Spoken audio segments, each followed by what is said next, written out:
Alas 6 ng umaga, pre. Nakaset ang alarm mo tapos snooze. 5 minuto lang sabi mo.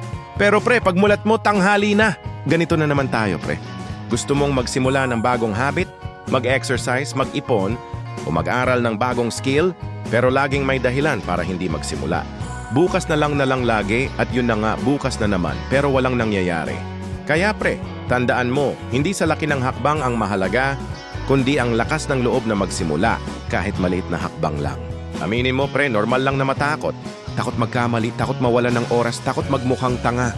Lahat tayo takot minsan. Pero ang tanong pre, hindi ba't ang takot ay parte ng bawat paglalakbay? Walang successful na tao na hindi dumaan sa takot. Kung hindi ka natatakot, baka hindi ka pa nagsisimula. Kaya huwag mong hayaang ang takot ang mag-control sa'yo. Dahil sa bawat takot ay may pagkakataong magsimula, matuto at magtagumpay. Ang malalaking tagumpay ay nagsisimula sa mga maliit na hakbang na pinili mong gawin. Kahit takot ka, hindi mo kailangan ng malalaking hakbang, pre. Kung gusto mong mag-exercise, hindi mo kailangang mag-jogging ng 5 kilometers agad. Simulan mo lang sa isang push-up o isang round ng lakad. Kung gusto mong mag-ipon, hindi mo kailangang magtabi ng malaking halaga agad. Magsimula ka lang sa maliit, kahit 20 lang muna araw-araw. Kung gusto mong matuto ng bagong skill, kahit isang maliit na aralin lang muna araw-araw, ang mahalaga, magsimula.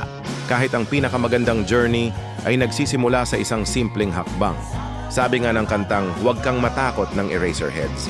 Huwag kang matakot na magmukhang tanga.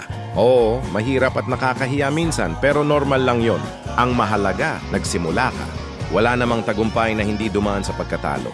At tandaan mo pre, huwag kang matakot na matulog mag-isa. Kasi kahit na minsan, mag-isa tayo sa journey natin, kasama pa rin natin ang lakas ng loob at pagmamahal ng mga tao sa paligid natin. Hindi ka pababayaan. Kaya't huwag mong hayaang matakot ang humadlang sa'yo sa pag-abot ng iyong pangarap. Pre, ang tagumpay ay hindi nakakamtan sa isang malaking hakbang. Minsan, ang pinakamahalaga ay yung mga maliit na hakbang na tinatahak mo araw-araw. Ang mga malalaking tagumpay ay nagsisimula sa mga simpleng desisyon na gawin ang maliit na hakbang na yan. Kaya, tanungin mo ang sarili mo, pre, anong maliit na hakbang ang gagawin mo ngayon? Hindi mo na kailangang maghintay ng tamang panahon, pre. Ang tamang panahon ay ngayon at ang hakbang mo ngayon ay magdadala sa iyo sa tagumpay. So go, pray! Gawin mo na!